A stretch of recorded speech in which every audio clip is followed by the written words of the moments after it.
On today's World Insight, diverse voices on expectations from this year's World Economic Forum in Davos, with a bird's eye view from Børge Brend, the WEF President and CEO.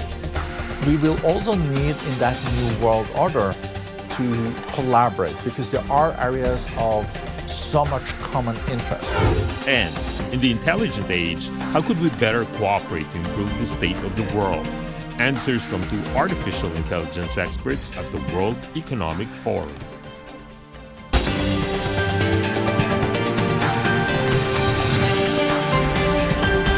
Hello and welcome to World Insight Special Program. I'm Tian Wei. I am currently in Davos, where the 2025 World Economic Forum annual meeting begins on Monday. This year's theme, Collaboration for the Intelligent Age, resonates with the transformative changes shaping the global landscape. On the same day, the 47th President of the United States, Donald Trump, is also enjoying his moment of the spotlight with the inauguration ceremony in Washington, D.C. While the U.S. appears to be adopting an increasingly inward-looking approach and showing diminished interest in global governance, it remains the largest economy, a major innovation powerhouse, and a key architect of the current global structure. Chinese President Xi Jinping earlier talked on the phone with the U.S. President-elect.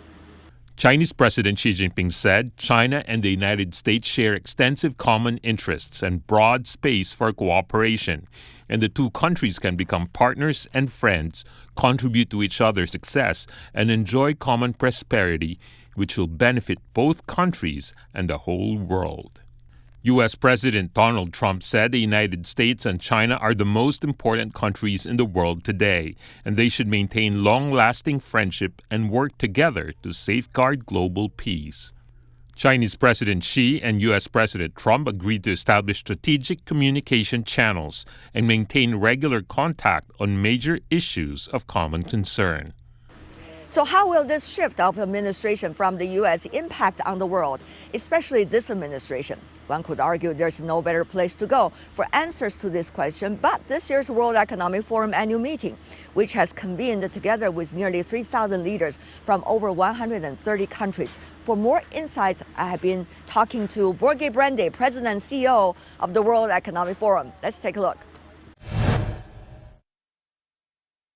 Mr. President, while the World Economic Forum convenes another big event happening in the other parts of the world, the inauguration of the U.S. President Donald Trump. Now, what do you think this also as a topic A for the World Economic Forum? As the President and CEO, what is your take? So it is clear that a lot of people in Davos also follow very carefully what is happening in the U.S. And we see that the sessions we have on the future of North America and the U.S. and sessions deciphering the Trump presidency is already totally oversubscribed. If there are questions coming from you, what would you ask? So I would ask him what is the steps he's going to take the next 100 days. How is he going to deal with the Middle East? Also, the relationship between the G2, being China and the US, is of course of great interest. We took also note that there was a phone call between President-elect Trump and President Xi Jinping of China on Saturday. I think that was a good start. I think it was important that the two leaders already started a dialogue on peace and development, or peace and stability, as Mr. Trump put it. And I also have seen that, according to the American media, that Trump has said that he wants to visit China. So maybe there will be more dialogue than competition, who knows? Having said that, though, we understand there's a lot of concerns about protectionism and also trade tariffs, as well as competition for technological supremacy and what it means for the rest of the world. Thank you. I think we have to be realpolitical in the sense that in the world order that we had post the Cold War for the last almost more than 30 years, it was more of a win-win thinking. What is good for you is good for us. We are now moving into a new world order that is more multipolar, but also is more about each country's self-interest. Is it still in transition or is it already set in your view? It's not set. I think we're between orders. We had one order. We don't exactly know what the new world order will be, but it will be more multipolar, but it's still bipolar, unipolar in some areas. You know, China and the US is still almost 50% of the global economy together. The US probably has more than 45% of the overall military power and capacity in the world. But we're moving more into a multipolar world because there's a lot of emerging economies. You have the global south too. But we will also need in that new world order to collaborate because there are areas of so much common interest. Look at future pandemics. We know that don't stop at border crossings. We also know that, for example, climate change. Look at the wildfires now being in Los Angeles. We will see more of that kind of weather events and also things caused, droughts and wildfires caused by climate change in the future. And here we need to collaborate. Mm-hmm. However, we know in the rhetorics, collaboration are not necessarily the key words. How would you be able to provide these key words onto the notebook of the politicians, especially those politicians who are coming into power since last year? As you know, almost half of the world's population are going through elections in their own countries. Yeah, and we have seen that it's been an anti-incumbent factor. Most of those in power has lost votes in those elections. But coming back to this competition versus collaboration, there are areas where countries will compete fiercely. I think on the new technologies, you will see strong competition between China and the US as the two leading powers on the technology side, on artificial intelligence, on the Internet of Things, also when it comes to digital trade. But even in a situation with strong competition that I think will be there, because both of these countries know that the country on top of the new technologies will probably be the most prosperous country also. Even in such a situation, I think what we saw with the call between President Trump and President Xi Jinping is that they realize both that there are common interests. Look at artificial intelligence. I think that it would be a good idea that the humans are on top of the algorithms and not the algorithms on top of the humans. You're watching World Insight special program amid all changes. Coming up, in the intelligent age, how could we better cooperate to improve the state of the world? Stay tuned.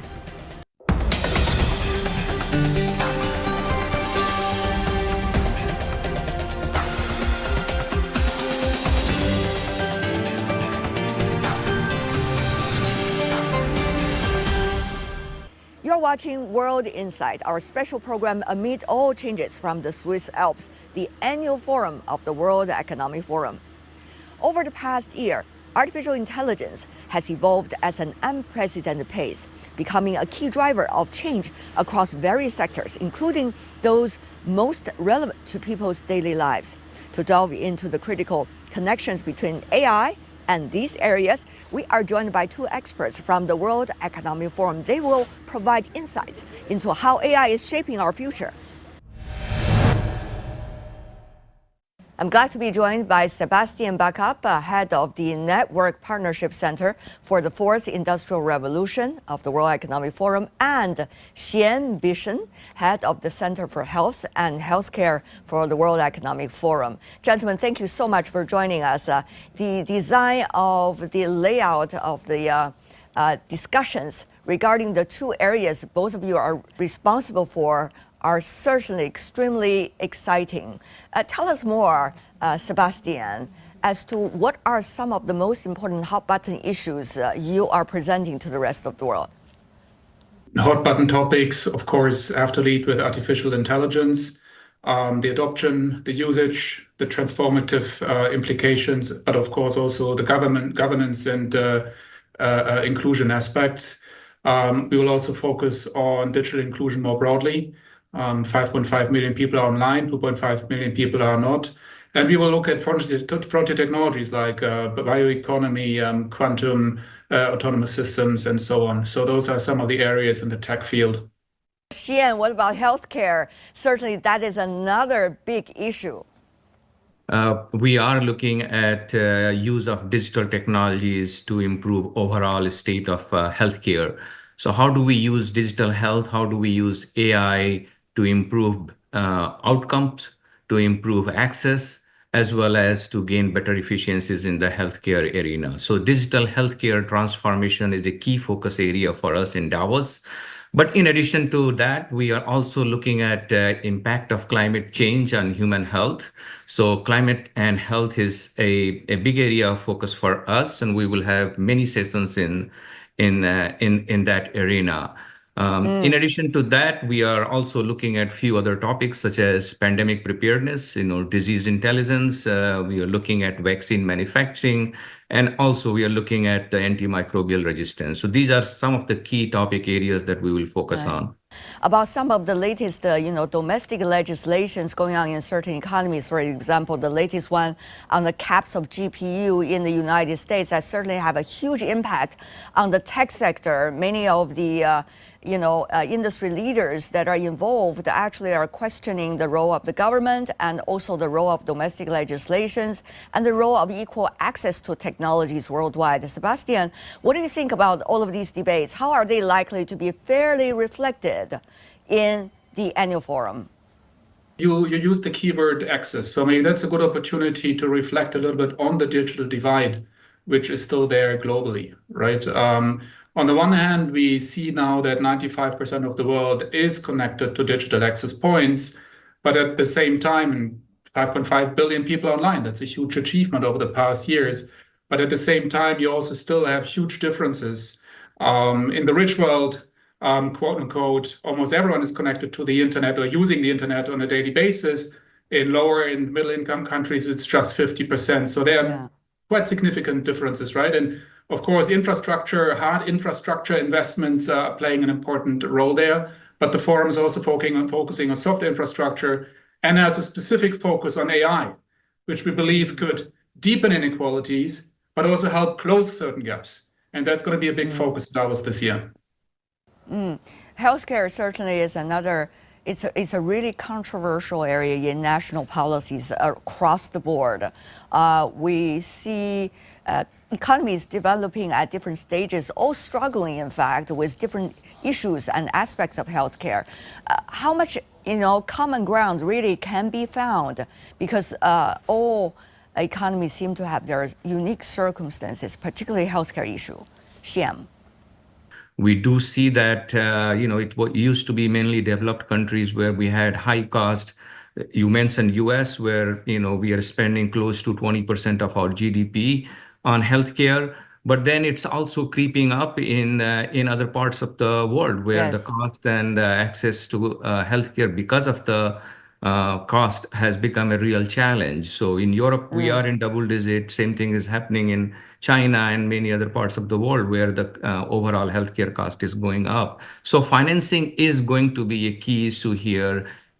As we move forward, we want to make sure that the countries, the nations are spending good amount of money to establish the infrastructure to make sure that people have access to digital technologies and people can access the telemedicine, which was so popular during COVID. We want to see how that can be expanded, how things like virtual hospitals can be used as we move forward. We understand that because of geopolitics and many other related issues, things are getting ever more difficult. So what can the World Economic Forum do in a way when you have platform like you proudly just mentioned, be able to break these areas and also make sure that national legislations are not going to deprive people of the equal access that really address also the needs of human rights in a way, technology, human rights, I guess. Access to technologies is critical. Usability of technology is critical. Affordability of technology is critical. So when I take our work on digital inclusion, including the one that's been mentioned before, the Edison Alliance, we are focusing on exactly those questions: access, usability, and affordability. And actually, because 95% of the population is now living close to mobile access points, we're saying, well, yes, hard infrastructure, access to everything, like optic fiber cables, data centers, backbone infrastructure, and so on is absolutely critical. No question about that. Also, because of the AI revolution, more investments in those areas will be necessary.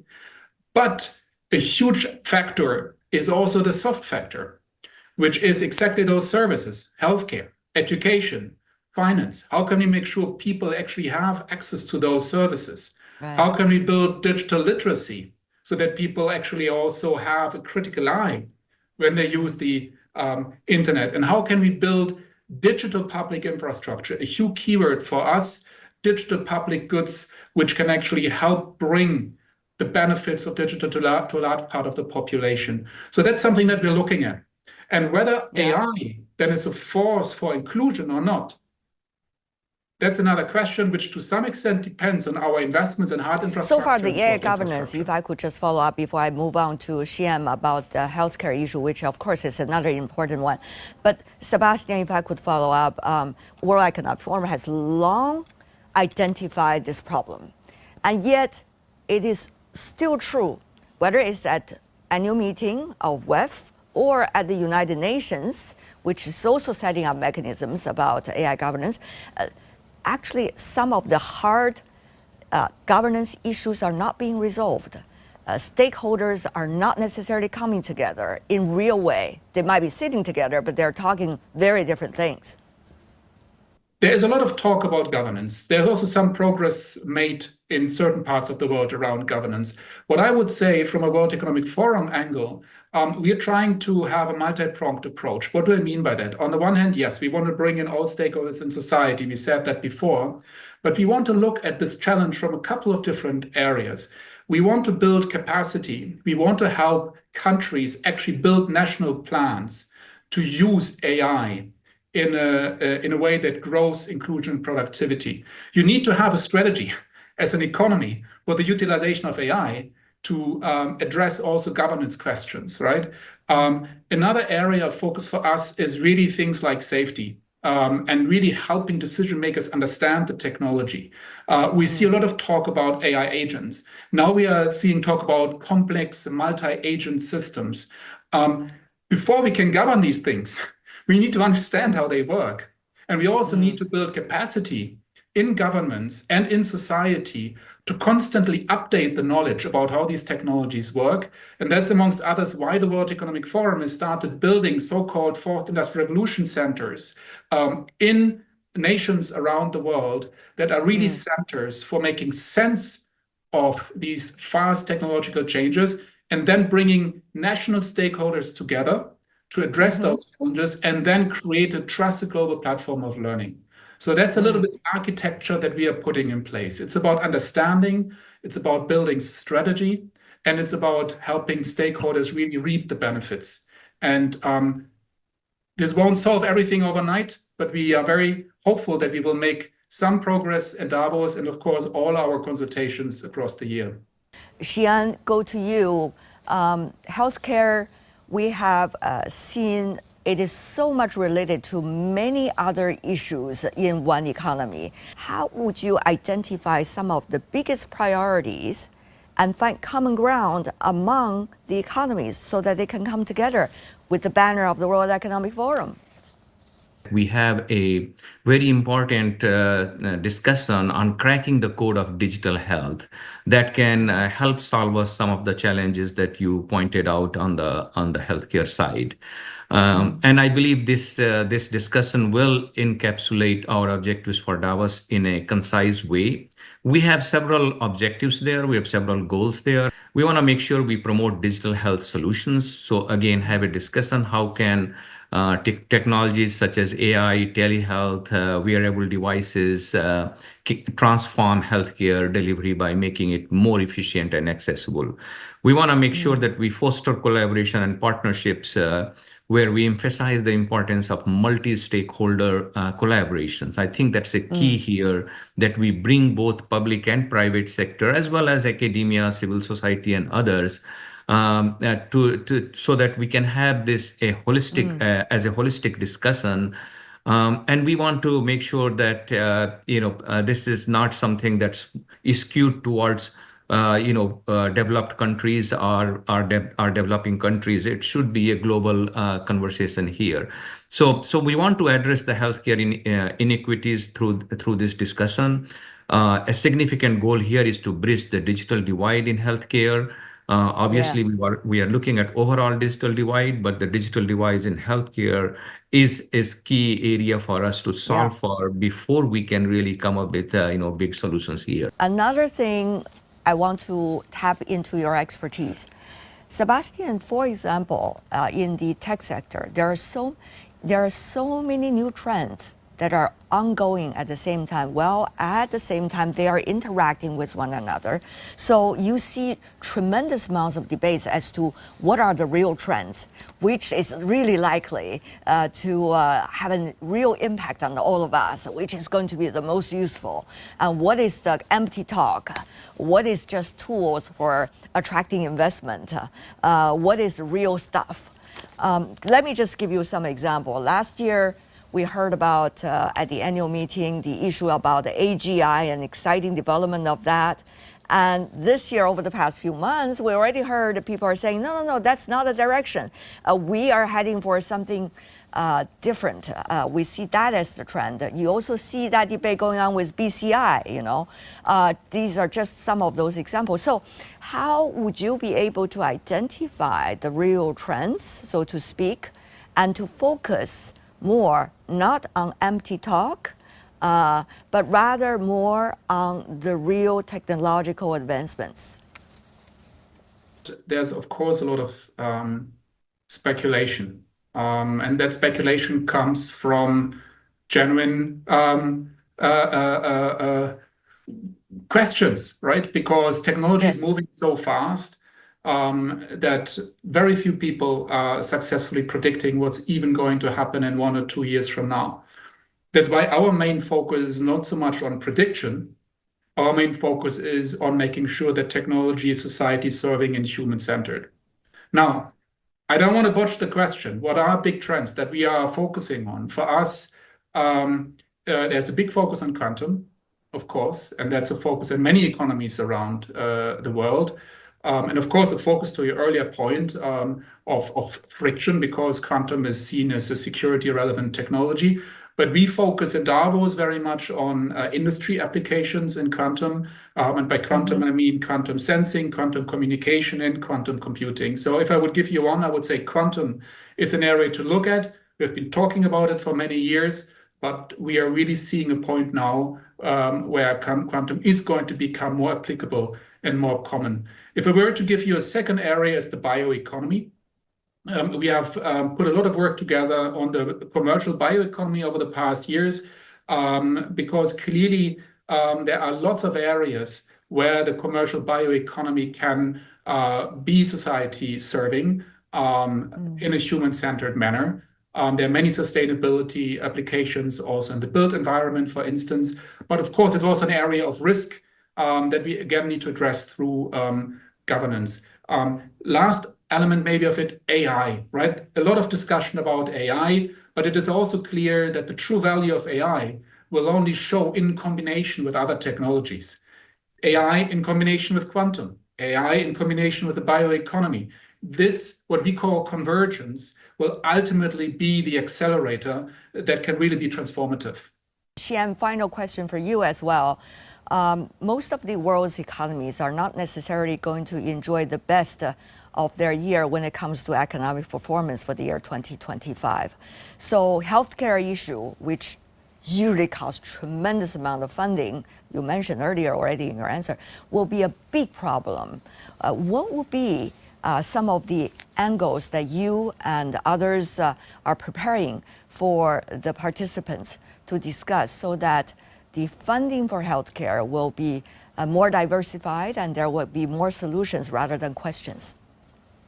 We need to prepare the health system to be more sustainable, to be more resilient, and for that, funding and financing is needed. That's a key input there. So we want to make sure that we are bringing together the governments, we are bringing together the private sector, we are bringing together philanthropies, Gates Foundation, Rockefeller, and others. All of them together to solve for some of these challenges. How do we make sure that there is a proper, funding and investment, especially in Africa and some parts of Southeast Asia, whereby we can go back to some of the challenges that they faced during COVID pandemic, but also make sure that those learnings and challenges don't go waste, but we prepare the health systems, we make them more sustainable and more resilient.